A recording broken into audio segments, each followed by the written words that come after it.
বিসমিল্লাহির রহমানির রহিম। আসসালামু আলাইকুম। কেমন আছেন সবাই? আশা করি সবাই নিশ্চয়ই ভালো আছেন। যে যেখান থেকে দেখছেন দেশে এবং বিদেশে সবাইকে জানাচ্ছি আন্তরিক শুভেচ্ছা। তো আজ 2025 সালের 10 জুলাই দুপুর নাগাদ এসএসসি ও সমমানের যে পরীক্ষা ছিল তার ফলাফল প্রকাশ করা হয়। তো এবছর পাশের হার ছিল প্রায় 68.45%। এ ছিল পাশের হার, কিন্তু প্রায় 19,28,970 জন পরীক্ষার্থী এবার পরীক্ষায় অংশগ্রহণ করেছিল। অথচ আজ ফল প্রকাশের পর জানা গেছে যে প্রায় 6,660,000 জন পরীক্ষার্থী ফেল করেছে। গত বছর 2024 সালে এসএসসি ও সমমানের পরীক্ষায় মোট 20,24,192 জন পরীক্ষার্থী অংশগ্রহণ করেছিল এবং পাশের হার ছিল 83.04%। মানে পাশের হার ছিল 83.04%। কিন্তু ফলাফল প্রকাশের পর জানা যায় যে 3,51,443 জন শিক্ষার্থী ফেল করেছিল। তো এবছর যে ফেল করলো 6,660,000 জন শিক্ষার্থী, খাতা দেখার সময় এত কঠোরতা অবলম্বন করার কি আছে? মানে এত কঠিনভাবে খাতা দেখতে হবে? কিছু কিছু ছাড় দিলে হয়তো অল্প কিছু নাম্বারের জন্য কিছু শিক্ষার্থী যারা পাশ করার খুব সম্ভাবনা ছিল তারা পাশ করে যেত। সামান্য একটু হৃদয় নরম করলে হয়তো অনেকেই পাশ করে যেত, এতটা ফেলের হার হতো না। তো এই রেজাল্টের কারণে আসলে এই যে এতগুলো শিক্ষার্থী ফেল করলো, প্রায় 134টা স্কুলের কোনো পরীক্ষার্থী পাশ করলো না, এই যে এই রেজাল্টের কারণে আসলে কারা প্রশ্নবিদ্ধ হচ্ছে? যারা পরীক্ষা দিয়েছিল তারা, যারা ফেল করেছে তারা, নাকি যারা এই পরীক্ষার কার্যক্রমের সাথে যুক্ত ছিল তারা? এত হার্ডলি খাতা দেখেন আপনারা, পরীক্ষার সময় প্রশ্ন করেন এত কঠিনতরভাবে, বাচ্চাদেরকে কোনো সুযোগ দেয়া হয় না। তো এই বাচ্চাগুলো যে ফেল করলো, এদের ভবিষ্যৎ যে নষ্ট হয়ে যায়, এই দায়ভার কে নেবে? এরা কি কষ্ট করতে কম করে? হ্যাঁ, অনেক বাচ্চা আছে পড়াশোনা ঠিকমতো অনেকে করে না, জানি সচরাচর অনেকে করে না, দেখি আশেপাশে। কিন্তু কিছু বাচ্চা তো ছিল, কিছু শিক্ষার্থী তো ছিল পাশ করার উপযুক্ত। একটু নাম্বার এদিক ওদিক করে হার্ডলি যদি খাতাগুলো না দেখা হতো তাহলে হয়তো অনেক বাচ্চা ফেলের হারটা একটু কমে আসতো, এত ফেল হতো না। তো আরেকটি বিষয় বলতে চাচ্ছি, গত বছর জুলাই মাসে বৈষম্য বিরোধী ছাত্র আন্দোলনের সময় বা গণঅভ্যুত্থানের সময় তাহমিদ নামে একটি ছেলে শহীদ হয়েছিল পুলিশের গুলিতে। তো সংবাদ শিরোনামে এসেছে যে সে যদি বেঁচে থাকতো তাহলে নিশ্চয়ই সে A+ পেত, কেননা তার যে শিক্ষা প্রতিষ্ঠান ছিল, সে যে স্কুলে পড়াশোনা করতো, সেই শিক্ষা প্রতিষ্ঠানের 320 জন শিক্ষার্থীর মধ্যে 320 জন শিক্ষার্থী A+ পেয়েছে।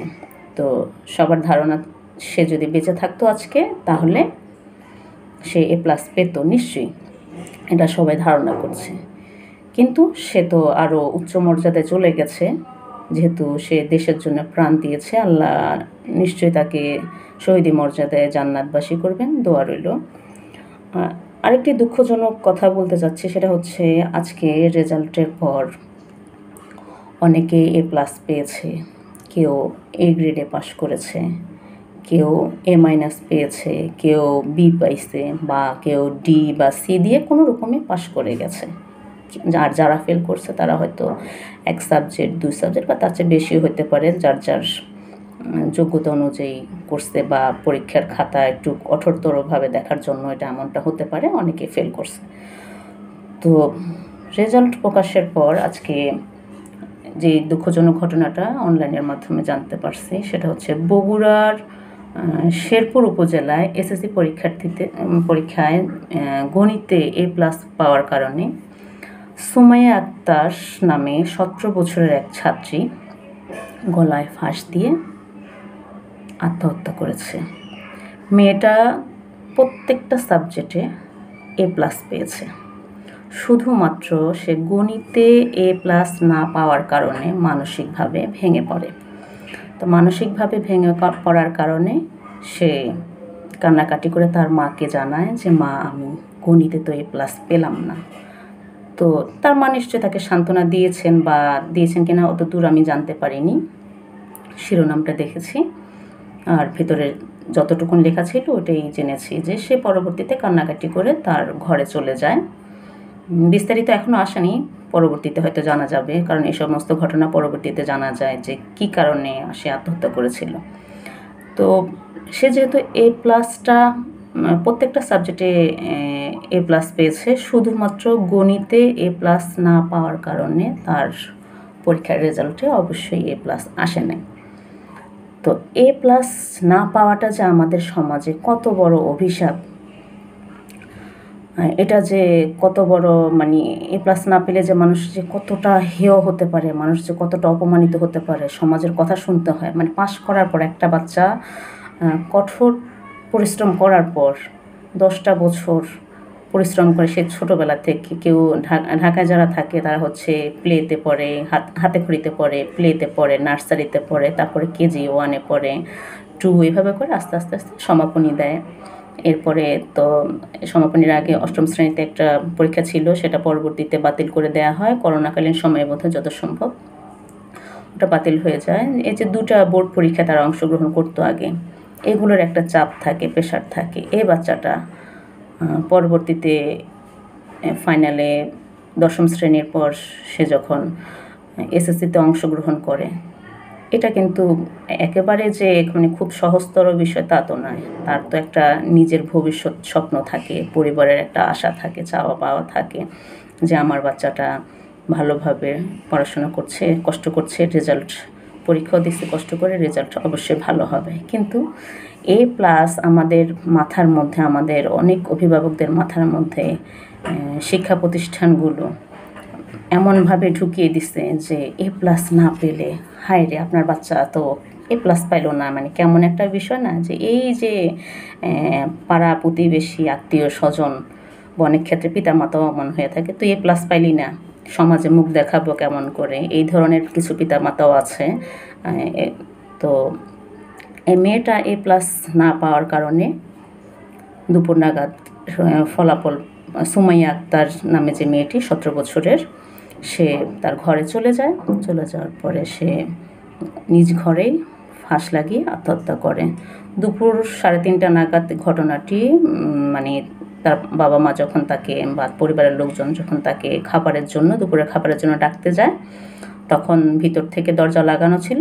এর পরবর্তীতে তারা জানতে পারে যে তাদের মেয়েটি গলায় ফাঁস দিয়েছে এবং তাকে উপজেলা স্বাস্থ্য কমপ্লেক্সে নেওয়ার পরে ডাক্তার মৃত ঘোষণা করে। তো যাই হোক, আত্মহত্যা কখনো কাম্য নয়, এটা আশাও করি না, কিন্তু আত্মহত্যা কেন করবে? এটা এই রেজাল্টে তো ভবিষ্যৎ শেষ না। যারা ফেল করছো তাদের জন্য বলতে চাই, তোমাদের সামনে আরও সুন্দর ভবিষ্যৎ আছে। তুমি এবছর ফেল করছো তো কী হয়েছে, 1 সাবজেক্টে ফেল করছো, আগামী বছর দাও। 2 সাবজেক্টে ফেল করছো, আগামী বছর দাও, কোনো সমস্যা নেই। আর যাদের অর্থনৈতিক সমস্যা থাকতে পারে যে আমি আর বাচ্চাকে পড়াতে পারবো না, তাদেরকে বলবো যে টিচারের সাথে যোগাযোগ করুন, শিক্ষা প্রতিষ্ঠানের সাথে যোগাযোগ করুন বা আত্মীয় স্বজনদের সহায়তায় বাচ্চাটাকে আরেকবার সুযোগ দিন। সে যেন তাকে বকাঝকা না করে, মানসিকভাবে চাপ সৃষ্টি না করে তাকে আরেকটাবার সুযোগ দিন, সে যেন আগামীতে আবার পরীক্ষা অংশগ্রহণ করতে পারে। এই সুযোগটা পিতামাতা হিসেবে আপনার কর্তব্য তাকে দেয়ার। আর পাড়া প্রতিবেশী যারা আছেন, যারা ফেল করছে তাদেরকে কোনোভাবে মানসিকভাবে আপনারা যন্ত্রণা দিতে যাবেন না। আপনাদের এই কুটনামি স্বভাবের কারণে অনেক বাচ্চা সুইসাইড করে, অনেক বাচ্চা নিজেকে শেষ করার পদক্ষেপ গ্রহণ করে। এই যে A+টা যে একটা ব্যাধি, সামাজিক ব্যাধিতে পরিণত হয়েছে আজকে কয়েক বছর যাবত, এটাকে আপনারা বুঝতে পারেন। A+ কেন পেল না একটা বাচ্চা? এই বাচ্চাটা A+ না পাওয়ার কারণে সুমাইয়া আক্তার নামে যে বাচ্চাটা বগুড়ার শেরপুর উপজেলার, এই মেয়েটা আত্মহত্যা করলো। তো আমি আপনাদেরকে A+ না পাওয়াটা যে কত বড় একটা ব্যাধি এটা আমি আপনাদেরকে বলছি। আমার ছেলেটা 2023 সালে SSC পরীক্ষায় অংশগ্রহণ করে। তো আমরা খুব আশাবাদী ছিলাম, কারণ সে পড়াশোনায় বেশ ভালো ছিল, সায়েন্স থেকে পরীক্ষা দিয়েছিল। খুব আশাবাদী ছিলাম হয়তো আমার ছেলেটা A+ পাবে। তা আমি সবসময় আমার ছেলেকে বলতাম, বাবা পরীক্ষাটা দিচ্ছ বেশ ভালো কথা, দোয়া করি যেন A+ আসে, তাহলে একটা ভালো কলেজে ভর্তি করাতে পারবো। কিন্তু যদি না পাও এটার জন্য মন খারাপ করার কিছু নেই, তবে দোয়া করি যেন তুমি ভালোভাবে পাশ করো। এরপর হলো কি, পরীক্ষার রেজাল্ট যেদিন দিল সেদিন আমার ছেলেটা A+ পায়নি। দুর্ভাগ্যবশত সে অনেক পরিশ্রম করছে, সে নিজের চেষ্টায় তার এই রেজাল্ট সে আনছে। স্কুল থেকে যদি বলতে চাই আমি, আমার ছেলেটা স্কুল থেকে তেমন একটা সুযোগ সুবিধা পায়নি, কারণ প্রথম থেকেই সে যখন সায়েন্স নিয়ে পড়তে চাইছিল, স্কুল থেকে বাধা প্রদান করা হয়েছিল যে না, ও সায়েন্স না নিয়ে কমার্স নিক বা আর্টস নিক। মূলত হচ্ছে ওনারা স্বীকার করতে রাজি ছিল না যে ওনাদের সায়েন্সের টিচার নেই। আমি কিন্তু একবার আমার ছেলেকে অন্য একটা স্কুলে সরিয়ে নিয়েছিলাম, তো ওনারা আমাকে অনেকভাবে ভুলভাল বুঝিয়ে এখানে কি বলে এটা, ইমোশনাল ব্ল্যাকমেইল করে আমার হাজব্যান্ডকে, আমি রাজি ছিলাম না, আমার হাজব্যান্ডকে ইমোশনাল ব্ল্যাকমেইল করে ওই স্কুল থেকে নিয়ে আসা হয়, ভর্তি করাইছে। 3 মাস আমার ছেলে ওই স্কুলে ছিল, শিক্ষা প্রতিষ্ঠানে ছিল। তো সেখান থেকে নিয়ে আসার পরে ওনারা এবার যখন আমরা, এটা ছিল 9ম শ্রেণীতে ভর্তি করানোর সময়ের ঘটনা, তো ওনারা আমার ছেলেকে আসলে সায়েন্সের স্টুডেন্ট নাই, ওনারা স্বীকার করেনি। তো যাই হোক, কোনোভাবে ওনারা সায়েন্সের স্টুডেন্টের জন্য, সায়েন্সের টিচার ছিল না ওনাদের, সায়েন্সের টিচারের জন্য ওনারা চেষ্টা করছিল। কখনো আসতো, মানে রেগুলার ছিল না ওই টিচারগুলো, মাঝে মাঝে এসে ক্লাস করাতো, মাঝে মাঝে অধিকাংশ সময়ে সায়েন্সের ক্লাসগুলো হতো না। তো আমার ছেলে কোনো রকমে খুব কষ্টে মানে পড়াশোনা করতো সায়েন্সের সাবজেক্টগুলো নিয়ে। আর ওই সময়টা হচ্ছে গিয়ে কোচিংয়ে ওরাও দিতে নিষেধ করছিল, যেহেতু বিকালে একটা ক্লাস ছিল। তো এর পরবর্তীতে দেখলাম যে আমার ছেলে একসময় খুব কান্নাকাটি করলো যে আম্মা, আমার ভালো রেজাল্ট করতে হলে আমাকে একটা কোচিংয়ে দাও, আমি কিছুটা পড়ি, আমি তো টিচার পাচ্ছি না, আমার তো সায়েন্সের টিচার তো রেগুলার নাই, ইরেগুলার সব টিচারগুলো কখনো আসে কখনো আসে না।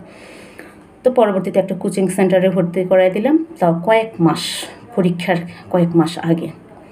তো যদি আমি এই কাজটা আরও আগে করতাম তাহলে আমার ছেলেটা টিচার পেত, কোচিংয়ের টিচারগুলো স্কুল থেকে না পেলেও টিচার কোচিং থেকে পেত, তাহলে আর একটু ভালো রেজাল্ট করতো, মানে A+টা আসতো। আর আমি যে ঘটনার সম্মুখীন হয়েছিলাম সেই ঘটনার সম্মুখীন হয়তো আমাকে হতে হতো না, মানে সামাজিকভাবে আমাকে হেয় হতে হতো না। তো রেজাল্টের দিন যখন আমার ছেলেটা A+ না পেয়ে শুধুমাত্র A গ্রেড পেল, 4.11 পেল, তো যেদিন ওর ফল প্রকাশ করবে সেদিন আমি টেনশানে, মানে ও তো অসুস্থ ছিল পরীক্ষার আগে, শারীরিকভাবে অসুস্থ ছিল, ডেঙ্গুতে আক্রান্ত ছিল।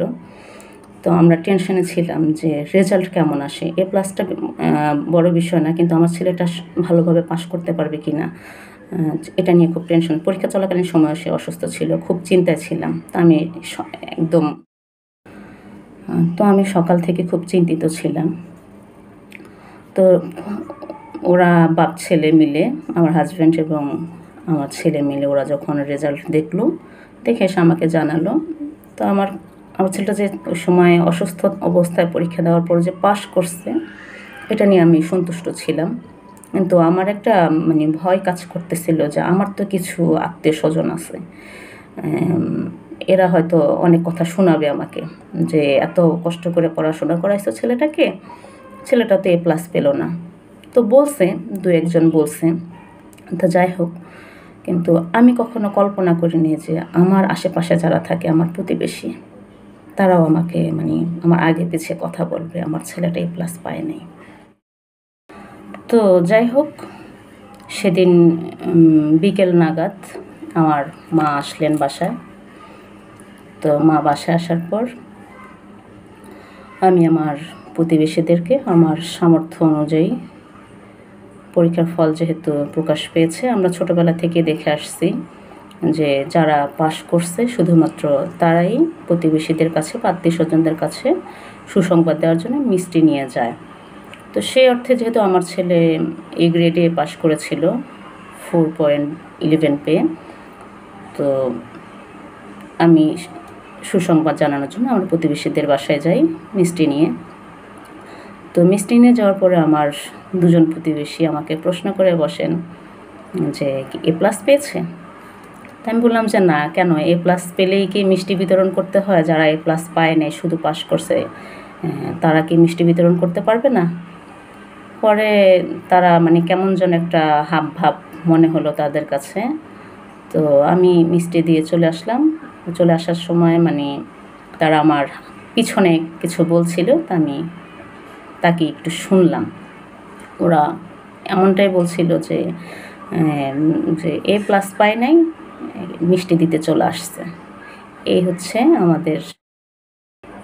আমাদের প্রতিবেশীগুলো আসলে এমনই। তো এই ঘটনার আমি আমার ছেলেকে বা আমার হাজব্যান্ডকে সাথে সাথে এসে বলিনি, কারণ আমি যদি সাথে সাথে এসে বলতাম তাহলে তাদের মধ্যে ভিন্ন একটা প্রতিক্রিয়া দেখা দিত, আমার ছেলেটা মানসিকভাবে কষ্ট পেত। তা আমি অনেক দিন পরে আমি আমার ছেলেকে কথাটা বলেছিলাম, কলেজে ভর্তির পর বলেছিলাম।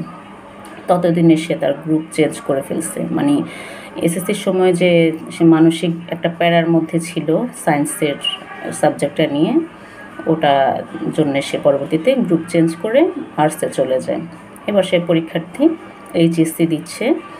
তো দোয়া করবেন সবাই আমার ছেলেটার জন্যে, সে যেন সবগুলো পরীক্ষা ভালোভাবে দিতে পারে এবং তার রেজাল্ট যেন আশা অনুরূপ হয়। আমার বেশি কিছু আশা নেই, আমিও তো A+ও চাই না, পেলে ভালো, না পেলে আমার কোনো আফসোস নেই। তবে আমার ছেলেটা যেন ভালোভাবে একটু পাশ করে, যেহেতু তাকে ভার্সিটিতে ভর্তি হতে হবে রেজাল্টের পর। তো সেই দোয়াটা সবাই রাখবেন, আর অবশ্যই আমার ছেলেটার জন্য দোয়া করবেন, আমাদের জন্য দোয়া করবেন। ভালো থাকবেন সবাই। আর যারা ফেল করেছো তাদেরকে আবারও বলছি, আশাহত হবে না, তোমাদের ভবিষ্যৎ সামনে নিশ্চয়ই আরও ভালো হবে। বাবা মাকে বুঝাও, আর বাবা মাকেও বলছি বাচ্চাদেরকে মানসিকভাবে নির্যাতন করবেন না। ওরা ফেল করেছে, ওদের মন মানসিকতা এখন অনেক খারাপ। আপনার একটু সহানুভূতি পেলে ওরা হয়তো আবার ফিরে দাঁড়াতে পারবে, মনোবল ফিরে পাবে। পড়াশোনার দিকে একটু মনোযোগ দেওয়ার চেষ্টা করতে বলুন। আপনারা পাশে থাকলে আশপাশে আত্মীয় স্বজনকে কী বললো না বললো এগুলো তাদের মাথায় ঢুকবে না। সন্তানদের সাথে থাকুন। A+টা মুখ্য কোনো বিষয় না। A+ না আসলে কিছু হবে না, না পেলে কিছু হবে না, কিন্তু আপনি যদি সন্তানহারা হয়ে যান, এই সন্তান আর দুনিয়াতে ফিরে আসবে না। বাস এইটুকুই বলার ছিল। ভালো থাকবেন সবাই। আল্লাহ হাফিজ।